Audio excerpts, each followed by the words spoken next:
नमस्कार मित्रांनो, आपण पुन्हा एका ऐतिहासिक नवीन व्हिडिओमध्ये आपणा सर्वांचं स्वागत करत आहोत.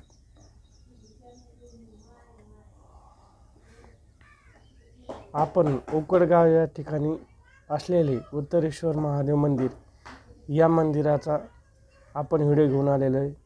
हे मंदिर अतिशय प्राचीन असून हेंबाडपंथी बांधकामामध्ये याची शैलीमध्ये बांधकाम झालेले आहे. आता हे पुरातन मंदिर नेमकं कोणी बांधलं याबाबत एकमत नाही आहे, परंतु हे फार प्राचीन मंदिर असून यादवाच्या काळामध्ये याचे बांधकाम झाले असावे असा एक अनुमान आहे. आता हे जे उक्कड गाव आहे या गावाचे पूर्वी नाव उक्कडगे असे कानडीमध्ये आलेले आहे.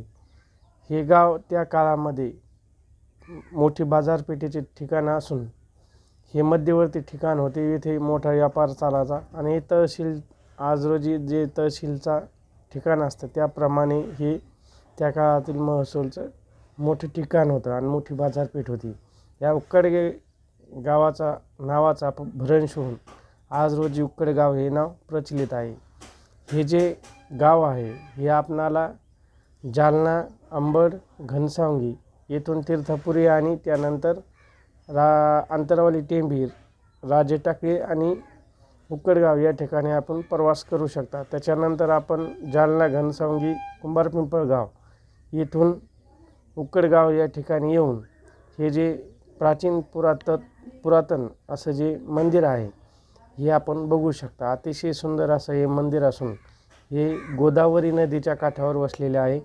येथे गोदावरी ही दक्षिण उत्तर वाहते आणि या पवित्र ठिकाणी हे स्थळ आहे. हे अतिशय तीर्थाचे स्थान असून येथे श्रावण महिन्यात आणि महाशिवरात्रीला मोठी जत्रा भरते. लाखोना भाविक या ठिकाणी येत असतात. अतिशय सुंदर मंदिर असून याचा इतिहास देखील फार मोठा आहे. तरी आपण या ठिकाणी अवश्य भेट द्यावी. आपण या जे मंदिर आहे यामध्ये काही गावातील प्रतिष्ठित व्यक्ती आहेत त्यांचे आपण याच्यात बाईट घेतलेले आहेत आणि या मंदिराचे चित्रीकरण केलेले आहे. ते आता आपण पुढील व्हिडिओमध्ये पाहू. राम म्हणलं. आम्ही आलतो उत्तरेश्वर महादेवाची जे छायाचित्रीकरण करण्यासाठी, तर गावातल्या मंडळीला भेटावं म्हणलं. तर आपल्याकडे चांगली माहिती या गावाच्या इतिहासाबद्दल. तर सर आपलं नाव काय? माझं कल्याण हंसराव तौर. असं आहे. पर या गावाचा जो प्राचीन इतिहास आहे ते आम्हाला या चित्रीकरणाच्या माध्यमातून सांगू शकता का? आमचे पूर्वज साधारण 1295च्या दरम्यान इथं आले होते. म्हणजे ज्यावेळेस देवगिरीवर आक्रमण झालं, देवगिरीवर आक्रमण झालं त्यावेळेस, तर त्यांना मदती करायला तौर आणि सोळुंके हे तोरावटीहून राजस्थानहून इकडं त्यांना मदत करायला आले आणि आल्यानंतर इथं थांबले. आणि असं जुने भाट किंवा काही गोष्टी अशा निघत आहेत की ह्या मंदिराचं जे काही जीर्णोद्धार वगैरे केला होता ते आमच्या पूर्वजांनी केला, ज्याची समाधी ती मंदिराच्या समोर आहे ना. समाधी घंटीपाशी समाधी समोर आहे.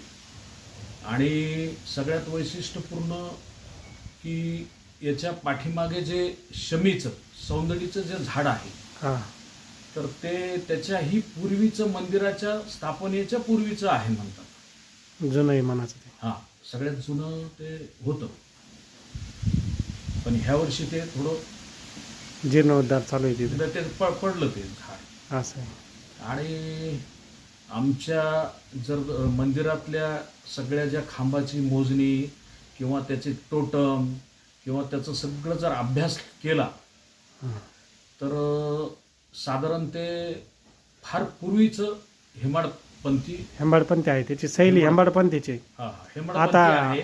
मी जेवढे व्हिडिओ केले का त्यामध्ये जवळपास आपले नदीचे ठिकाणचे जे मंदिर आहे ते हेंबाडपंथी बांधकामातच आलेले आहेत. नाही आणि याचं वैशिष्ट्य तुम्हाला सांगतो की जे तीर्थ असतं की जे तीर्थ ते गायमुखीचं वगैरे असतं, हां, पण याचं मगरमुख आहे.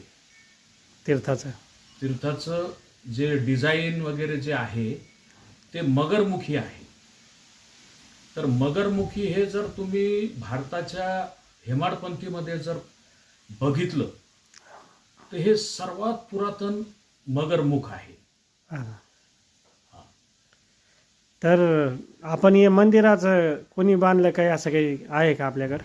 नाही, ते पुरावे नाही आहेत. विशेष करून हे मंदिराचं जर पाया आपण जर पायाचा जर विषय पकडला हां, तर याला पाया नाही, नाही ना. याला खडक नाही खाली. याला जुन्या काळामध्ये पांढरीच्या मातीमध्ये मोठमोठाले टोळ टाकून ते पूर्ण उभा करून कळसापर्यंत ते टोळ नेलेले आहेत पूर्वीच्या काळी. पूर्वीच्या काळात. आणि त्याला चिकटवलेले हे पूर्ण डिझाईनचे दगड आहेत. आणि समजा पूर्वपार जे काही पुरा वगैरे आले हं. ते अविरतपणे ते मंदिर जशाला तसं उभं आहे. नदीच्या पुराणा देखील का आजपर्यंत पडलं नाही. नाही, म्हणजे विळखा पडतो मंदिराला. पण मंदिर पडलं नाही त्याचं. नाही नाही नाही. बरं, आमची एक अशी दंतकथा ऐकली आम्ही आपल्या गावाविषयी. जे आपलं यादवचं होतं किल्ला दौलताबादचा, ते जिंकण्यासाठी दिल्लीहून इथे उदय सिंग आणि अजून दुसरे कोणी बोलवले होते. ते आल्याच्या नंतर उदय सिंगला इथं 2 जहागिरी देण्यात आल्या होत्या. एक आपला एक गावाचा परगणा होता आणि एक दुसरी काढला होता. तर आमच्या माहितीनुसार जी आख्यायिका आली ती उदय सिंग जे आहेत ते हे मंदिर बांधलेलं आहे असं गाव नाही, आख्यायिका त्याचा सबळ पुरावा नाही आहे, पण नाहीये दंतकथा आहे समाजी. दंतकथेमध्ये. तर बरं, हे जे अं, कारण कसं आहे, हे जे हेमाडपंथीचं जे स्ट्रक्चर आहे किंवा जी रचना आहे हं, ती विशिष्ट रचना आहे. तर ती आता त्याच्यावर विवाद चालू आहेत की हे कोणाच्या काळात यादवांचं आहे का कोणी बांधले, याच्या कोणाच्या चालुक्यांचं यांच्यात बांधकाम झालेलं आहे का कसं आहे हे अजून त्याच्यावर आपण बोलू शकत नाही. परंतु मंदिर 700-800 वर्षापूर्वीचं असं त्याच्यापूर्वीचं. त्याच्यापूर्वीचं. इथं मंदिराला जे आहे तर भाविक वर्ग म्हणजे येण्याचा पिरियड कोणचा जास्त आहे इथं गर्दीचा? सुरुवातीला जुन्या काळामध्ये अंमली बारस अंमली बारस. आणि आता अंमली बारस ती यात्रा खूप मोठी भरायची. हे ते. आणि हे जे महादेव उत्तरेश्वर महादेवाचं जे ठिकाण आहे हं, हे 3 जिल्ह्याचं बीड, परभणी आणि जालना हे. या 3 जिल्ह्याचं ठिकाण आहे. मध्यस्थी का नाही म्हणायचं. हा. त्याच्यामुळं जिथून एवढा मोठा प्रकल्प जे नदीवरून चाललाय रोडचा, हे मध्ये ठिकाण असल्या कारणानं जिथं हा हा हा रस्ता चालला असं नाही चालू आहे जे बांधकाम. चालला आहे. आणि नदी पात्र हे छोटं झालेलं आहे. आणि नदी पात्रामध्ये टेक्निकल जो दगड लागतो पुलासाठी, हां हां. जो पाषाण पाहिजे असतो तो पाषाण इथंच आहे. आणि हे सेंटर ठिकाण असल्यामुळं सेंटर सुद्धा हे ठिकाण. जोडण्यात आलं समज. आता या पुलावरून समज जालना आणि बीड 2 जोडल्या जाईल नाही नाही नाही नाही. हा विदर्भ ते मराठवाडा जोडणारा रस्ता आहे. असं आहे. त्याच्यामुळे हे जे मंदिर आहे प्राचीन असून एक तीर्थस्थळ आहे पुराणच. या मंदिराविषयी अजून काही माहिती आहे का? मंदिराविषयी म्हणजे लोकांचं खूप श्रद्धास्थान आहे. म्हणजे आज बरेच लोकांचे नामकरण ह्या देवाच्या नावावर पावल्यामुळं त्यांचे नाव उत्तरेश्वर ठेवण्यात आलेले आहेत. या 3 जिल्ह्याचे लोक आम्ही बघतोय. आता जी महाशिवरात्र जी येते हां, तर ती कुणी भरवलेली नाही, पण किमान 1,00,000 लोक दर्शनार्थी ह्या उत्तरेश्वरांच्या दर्शनाला इथं भाविक सगळे येऊन जातात. म्हणजे या गावाचं जे नाव आहे उक्कड गाव, याच्याबद्दल काही ऐतिहासिक माहिती आहे का आपल्याला? याचा आम्ही संदर्भ घेतला असताना कानडी जेव्हा सत्तांतरामधले हे तहसीलचं ठिकाण होतं. तहसीलचं ठिकाण. त्याला कानडीमध्ये ओक्काडगे हा शब्दाचं याचं नामकरण होतं. पुढं चालून अपभ्रंशित उक्कडगाव झालं. म्हणजे याला प्राचीन या ठिकाणाला भरपूर महत्व आहे. हा, कारण इथनं उक्कडगाव हे सेंटर ठिकाणी असल्यामुळं इथनं जालना 80 किलोमीटर, बीड 80 आणि परभणी 80 आहे. इथून तालुक्याचं जे ठिकाण आहे घनसोली ते 40 आहे, परतूर 40 आहे, माजलगाव 40 किलोमीटर आहे आणि गेवराई 40 किलोमीटर. जर आपण असा विचार केला तर जरी जे आपण सांगितले सोळंकी आणि तौर हे खरं जर म्हणलं तर ही राज्यकर्ती जमातच होती. हो. आणि ती यादवाला मदत करण्यासाठी आली ती का खिलजीला मदत करण्यासाठी? यादवाला मदत करण्यासाठी आली होती. हो. आणि ते इकडे स्थायिक झाले. मग कारण बरेचसे सैनिक खिलजीनी इंज्युअर्ड केले, त्यावेळेस हात पत्करली होती ना यादवाने या वेढा दिलेला होता, त्याच्यामुळं ते यांना बाहेरच रोखून यांना हे केलेलं गेल्यामुळं यांना परत जाता आलं नाही. तर मग हे जे आले तुम्ही राजस्थान कोणीकडे जे आले ते सरदार इकडे स्थायिक झाले. हो. आणि आमच्या सोबत आमच्या दिमतीला एक गवळ्याचा राजा आमच्या जवळच्याच एका इथनं शमाई म्हणून आहे, तिथं गाव वसलेलं होतं त्यांचं.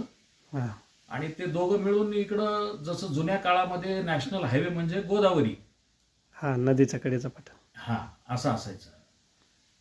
पण ते गाव पूर्ण नेस्तानबूत होऊन तिथं आता सध्या कुणीच नाहीये. तिथं गडी आहे पण आता सध्या असं आहे. तिथले देवस्थान देव ते सगळे आहेत तिथे. म्हणजे हे जे गाव आहे उक्कडगाव याला फार प्राचीन इतिहास आहे. आता यादवाच्या अगोदर देखील हे मोठं ठिकाण होतं मनाचं व्यापाराचं. नाही, ज्यावेळेस आम्ही तौर इथं स्थिरावले त्याच्यानंतर मग त्यांनी हे पहिलं गाव जे 22.5 गाव आमच्या तौरांच्या मानल्या गेलेत आणि 12.5 गाव सोळंकीचे. वाटणी झाली दोन याच्यात. नाही, आपापल्या कुवतीप्रमाणे त्यांना गोदापट्टा आणि सोळंके ह्या लोकांना मूळ तौरांचं जे घर आहे ते उक्कडगाव आहे असं आहे आणि मूळ सोळंकेचं हे सादोळा आहे. हे दोन घराने आली ती इथं स्थायिक झाली. पण आम्हाला तौरांना पूर्ण गोदापट्टा मिळाला आणि सोळंके लोकांना डोंगर भाग मिळाला. असं आहे. तर असा हा मंदिराचा फार प्राचीन जुना इतिहास आहे. परंतु या मंदिर नेमकं कोणी उभारणी केली याचे संस्थापक किंवा जीर्णोद्धार तर नंतर होतच गेला, परंतु मूळ कोणी केलं हे आपल्याला काही सांगता येत नाही. पक्क सांगता येणार नाही. नुसती आख्यायिका दंतकथा जी आहे त्याच्यावर. सुरुवातीला आम्ही ज्यावेळेस इथं आलो आमच्या लहानपणी तर आम्हाला ही कल्पना होती की राक्षसांनी बांधलं आणि कोंबड्यांनी बाग दिला म्हणून त्या पायऱ्या राहिल्या. ह्या दंतकथा आम्ही बऱ्याच ठिकाणी ऐकल्या. नाही, ते इतिहास दंतकथा देखील इतिहासाचा महत्वाचा भागच आहे. कारण प्रत्येक गोष्ट राक्षस जन्मले नाहीच, परंतु दंतकथामध्ये आलेले ते. आपल्याच लोकांमध्ये प्रवृत्ती ही काही लोकांची राक्षसी असते म्हणून त्यांना राक्षस म्हणावले गेलेलं आहे. खरंय. बरं, चालतं. आपला जी आपण माहिती दिली ही खरंच उत्कृष्ट आहे आणि आम्ही ही माहिती आमच्या चॅनलवर आम्ही टाकणार आहोत, तर याच्यासाठी आपली मान्यता आहे का? हो, आहे. चालतं. मित्र, आपण उत्तरेश्वर महादेवाकडे जात असताना आपल्याला इथं अशा प्रकारचा एक कारखाना लागतो. हा कारखाना गुळाचं उत्पादन करीत असून आमदार हिकमतदादा उडाणे यांचा आहे. अशा प्रकारचा हा कारखाना आहे. रस्त्यानं जाताना आपल्याला लागतो. इथं रस्त्यामध्येच आहे गुळाचा कारखाना आहे आणि ही मोठी 26 नंबरची चारी आहे. इथं हा कारखाना मुरमा या गावी आहे. अशा प्रकारे इथं एक चारी आहे 26 नंबरची.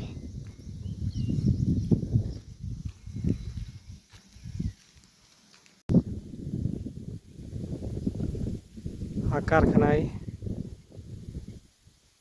सध्या बंद आहे, परंतु अजून 2-3 महिन्यांनी हा चालू होईल. मित्रांनो, आपण ज्या महादेवाच्या मंदिराकडे जाणार आहोत ते उत्तरेश्वर महादेवाच्या मंदिराचं हे प्रवेशद्वार असून इथून आता आपण आतमध्ये जाणार आहोत. हे उक्कड गाव आहे. राजे टाकळीच्या समोर आल्याच्या नंतर आपल्याला रोडच्या कडेलाच ही कमान दिसेल. इथून आपण आतमध्ये जाऊ शकतो. मित्रांनो, आपण या ठिकाणी उत्तरेश्वर महादेव मंदिर उक्कड गाव या ठिकाणी आलेलो आहे. अतिशय प्राचीन असून हे मंदिर हेंबाडपंथी शैली जी आहे त्यामध्ये बांधलेले आहे. आता आपण अशा प्रकारे पायऱ्या वर चढून जाणार आहोत. याला दगडाच्याच पायऱ्या असून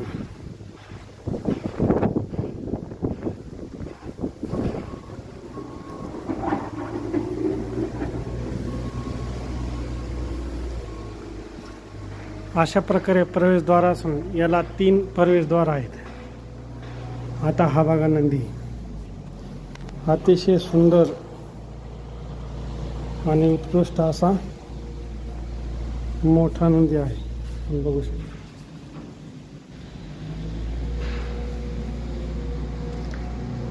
या मंदिरात अशा प्रकारचे खांब आहेत. खांबाचे नक्षीकाम आपण बघू शकता किती सुंदर आहे. हे बघा,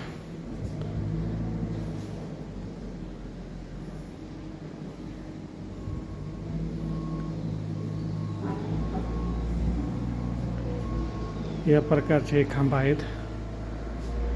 वर देखील अशा प्रकारे जे मोठे दगड आहेत ते आपण इथं बघू शकता. यावर खांबावर देवतेची मूर्ती कोरलेली आहे. अशा प्रकारचे कोरीव काम या खांबावर आहे. आपण बघू.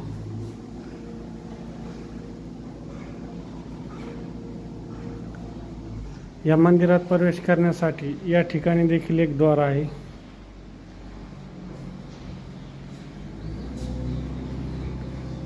ही दत्त महाराज यांची मूर्ती आहे.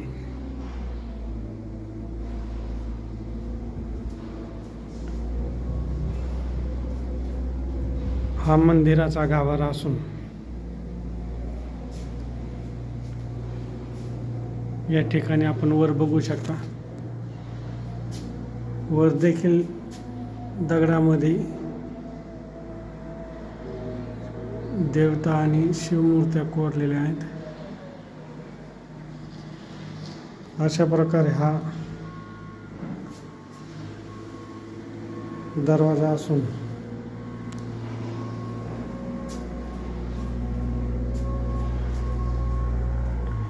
मंदिर लावलेले आहे. तर हे देखील आपण भगवान शिवाचे जी लिंग आहे याचे आपण दर्शन घेऊ शकता.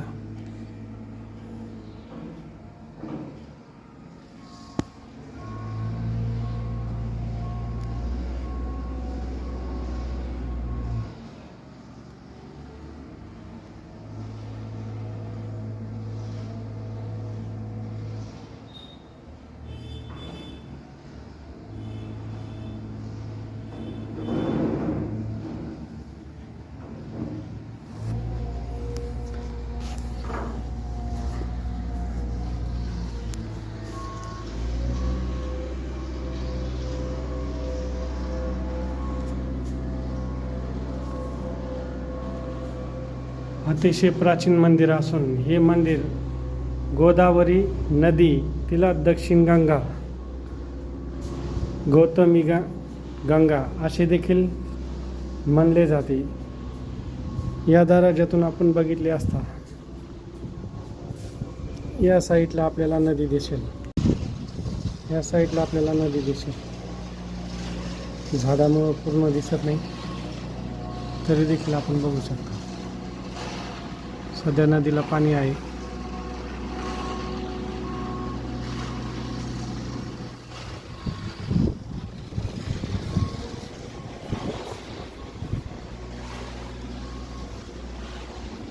अशा प्रकारे अतिशय प्राचीन व पुरातन हे शिवमंदिर आहे.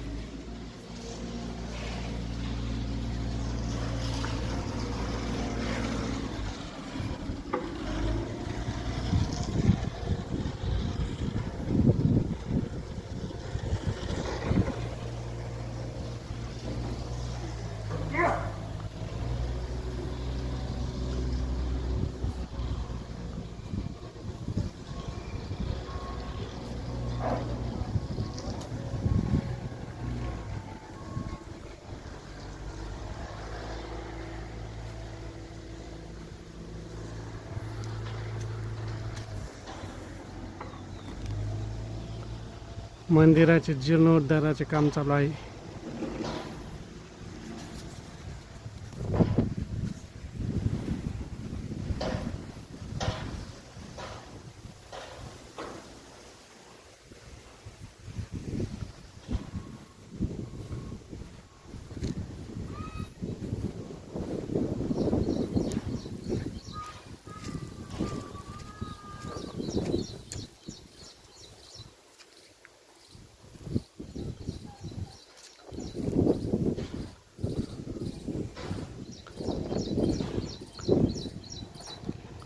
हा मंदिराचा पाठीमागचा भाग आहे.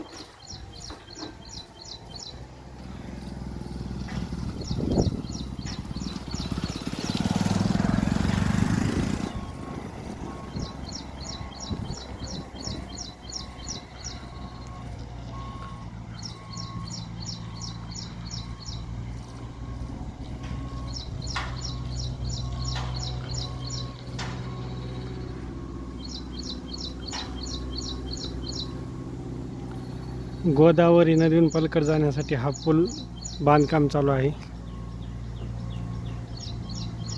आपण बघू शकता या साईडला अशा प्रकारची गोदावरी नदी आहे.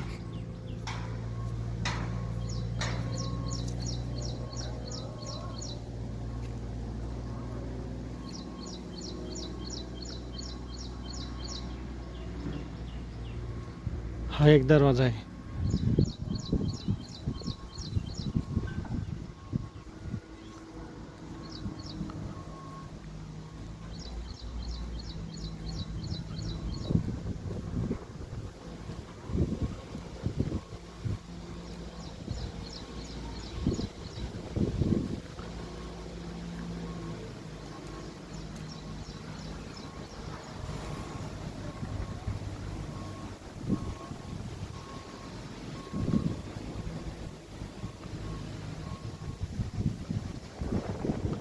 आपण मंदिराला पूर्ण प्रदक्षिणा घातलेली आहे. मंदिराच्या समोर बाबाजीची मूर्ती आहे.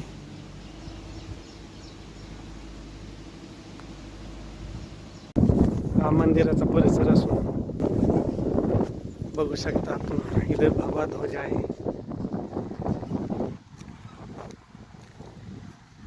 हे आपण नदी पात्राकडे चाललेलो आहोत सध्या.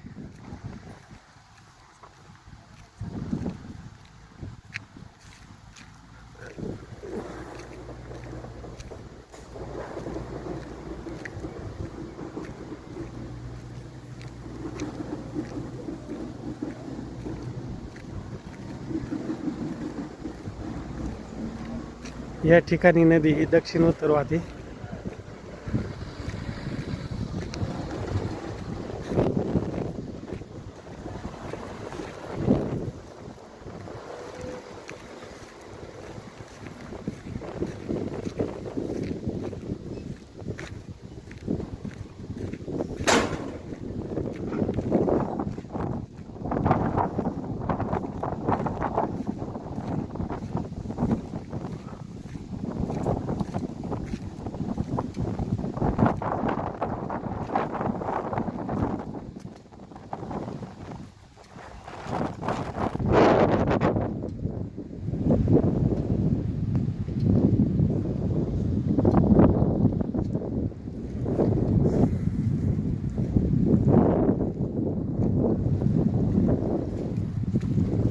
पूर्ण नदी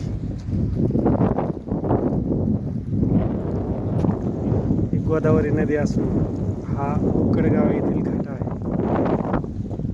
ही नदी या ठिकाणी दक्षिण उत्तर